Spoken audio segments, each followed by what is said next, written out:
नमस्कार, मैं हूं चांदी सिंह और आप देख रहे हैं असर 24 न्यूज। इस समय के सबसे गंभीर मामले की तरफ हम आपको लेके चलते हैं। आपको बता दें कि रेल प्रशासन के खिलाफ युवाओं का जंतर मंतर पर धरना प्रदर्शन जारी है और इस बार के मामले में एक नई करवट ले ली है, जो हम आपको दिखाते हैं हम अपनी इस खास रिपोर्ट में।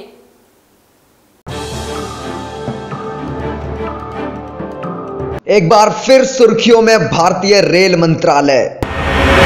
युवाओं ने फिर दिया जंतर मंतर पर धरना। आखिर कब तक सरकार हाथ पर हाथ धरे बैठी रहेगी?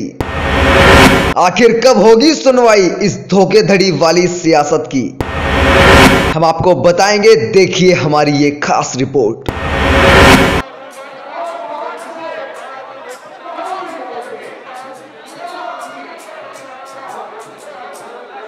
कहीं ऐसा करता 1961 का बैच है, कहीं का ले लिया है, कहीं का नहीं लिया। मुंबई में 1961 से 2016 तक का बैच क्लियर, 2015 तक का बैच क्लियर है और कहीं एक भी बैच क्लियर 10 साल का बैच बैठा लिया। मेरा नाम Chandan Paswan, all India act apprentice के उप सचिव।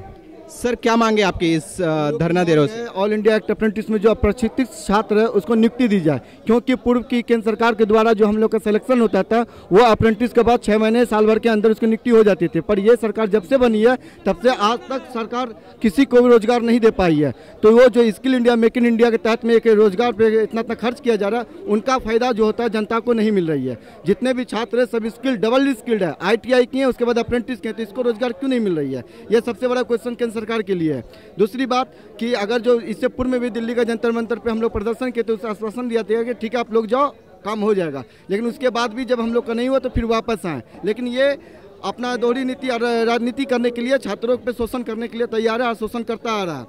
अभी कुछ इससे पूर्व में भी लगातार लड़का का आंदोलन किया जिसमें आत्महत्या कर लिया, आक्रोशित भूख गरीबी की स्थिति का आत्महत्या कर लिया। जमालपुर का विवेक कुमार भी आत्महत्या कर लिया। भारतीय रेल प्रशासन का लगातार युवाओं को सताना जारी है। इससे पहले रेलवे ने युवाओं को ज्वाइनिंग लेटर देकर उनके साथ धोखा किया था, जिसके चलते देश भर से हजारों की भीड़ में युवा जंतर मंतर पर इकट्ठे हुए थे और धरना प्रदर्शन किया था। लेकिन इतना सब होने के बाद भी प्रशासन की तरफ से अब तक कोई कार्रवाई नहीं की गई है। एक रेलवे निजीकरण के चलते अभी भी रेलवे में 2.5 लाख पद खाली पड़े हैं। वैकेंसी खाली होने के बावजूद भी टेक्निकल डबल स्किल्ड लोगों को नहीं लिया जा रहा है, जबकि इससे पूर्व जितनी भी सरकारें रेल मंत्री रहे हैं उन्होंने रेलवे अप्रेंटिस को पहल के आधार पर भर्ती किया है। मगर इस सरकार ने हमें एक बोल सकते हैं कि 20% का छलावा दिया है, जो बिल्कुल निराधार है, हम पर बिल्कुल किसी भी तरीके से लागू नहीं होता है। सरकार की जो दोहरी नीति है, सबसे पहले कि सरकार प्राइवेटाइजेशन के ऊपर पूरा फोकस कर बैठी हुई है। आपने कुछ दिन पहले चैनल से, मीडिया से जुड़े हुए हैं तो आपको ये पता ही होगा कि अपने 23 स्टेशनों को उन्होंने प्राइवेटाइजेशन कर रखा है। तो ये सब एक प्राइवेटाइजेशन से मोटी रकम आजकल जान रहे, जितनी राजनीतिक पार्टियां भ्रष्टाचार में लिप्त होती हैं, मोदी जी भले कहें कि हमारी पार्टी को भ्रष्टाचार में नहीं है, लेकिन सारी पार्टियां जो भ्रष्टाचार में लिप्त हैं, ये भ्रष्टाचार करने के लिए इन्होंने सारी चीज़ों को प्राइवेटाइजेशन कर रहे हैं और हम अप्रेंटिस जो डबल स्किल्ड है इनके साथ छलावा कर रहे हैं। 20% का लॉलीपॉप हम लोगों को थमा रहे हैं, जो हम लोगों को एकदम कतई पसंद नहीं है। आपको बता दें कि धोखाधड़ी के मामले में एक बार फिर भारतीय रेल प्रशासन का भांडा फूट चुका है। पिछली बार तो रेलवे ने युवाओं को ज्वाइनिंग लेटर दिया था, पर ज्वाइनिंग नहीं, लेकिन इस बार तो रेलवे ने हद ही पार कर दी है। आपको बता दें कि 10 अगस्त से एक बार फिर भारतीय रेल के खिलाफ युवाओं का जंतर मंतर पर धरना प्रदर्शन जारी है।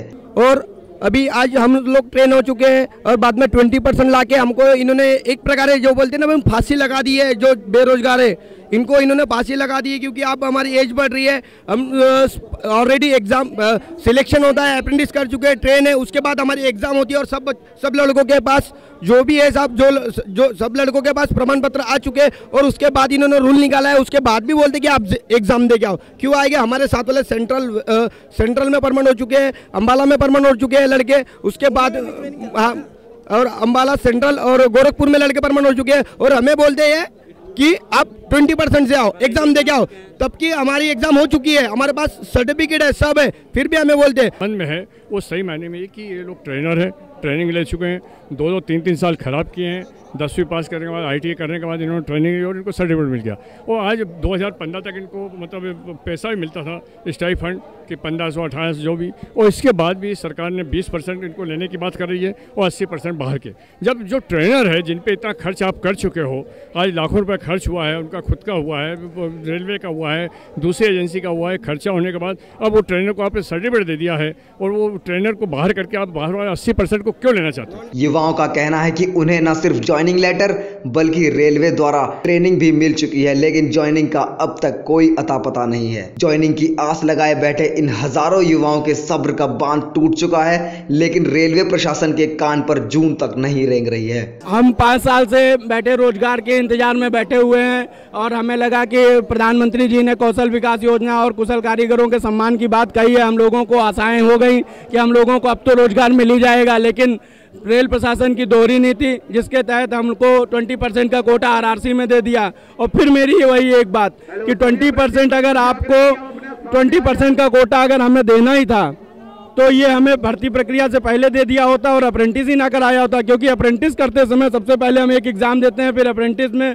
फिजिकल मेडिकल करा के अप्रेंटिस की ट्रेनिंग करते हैं, उसके बाद में ट्रेनिंग करने के बाद में NCVT सर्टिफिकेट के लिए एग्जाम देते हैं। अब बस इतना देखना बाकी है कि कब तक युवा अपने हक के लिए जंतर मंतर पर टिके रहेंगे। अपना घर बार छोड़कर देश भर से आए युवाओं की उम्मीद क्या रंग लाएगी या फिर सियासत के इस गंदे धंधे में एक बार फिर से इंसानियत पिस जाएगी। मेरी मांगे है कि हम लोग स्किल्ड आदमी हैं, जैसे रेलवे अप्रेंटिस, ये बहुत छोटी बात नहीं होती है रेलवे अप्रेंटिस करना। हम लोग ITI करते हैं हाई स्कूल के बाद, उसके बाद अप्रेंटिस, और रेलवे भी ITI कराती है, अप्रेंटिस कराती है, जो 3 साल का कोर्स होता है। हम लोग एक रेलवे कर्मचारी की तरह जाते हैं अपना अप्रेंटिस करने। ड्यूटी 8 घंटे की रहती है, जो ड्यूटी वो करते हैं हम लोग करते हैं, जो नियम उन लोग के साथ रहता है हम करते हैं। हम मशीनों पे वर्क करते हैं, जो भी मशीन रहती है, फिटर ट्रेड फिटिंग काम करता है, वेल्डर ट्रेड वेल्डिंग, जो भी हमारा वर्कशॉप, जैसे वहाँ पर रेल इंजन कारखाना था तो रेलवे का इंजन बनता था, हम लोग पूरा सहयोग दिए। जो एक वहाँ का रेगुलर कर्मचारी जो वर्क करता था उससे भी अच्छा वर्क हम लोग 3 साल के अंदर 1 साल के अंदर स्किल्ड हो गए पूरा। जब हम लोग स्किल्ड हो गए, सब कुछ जानने लगे, उसके बाद 2012 के पहले मेरे DLW में 2013 तक लड़कों को अप्रेंटिस भाइयों को रखा गया है। और उसी बैच का जैसे ITI होता था, नॉन ITI होता था, उसी बैच के 200 लड़कों में 100 रखा गया, 100 को नहीं रखा गया। उसी बैच के लड़के आज आए हुए हैं, हम भी उसी बैच के हैं, तो आधे लड़कों को रखा गया, आधे लड़कों को नहीं रखा गया।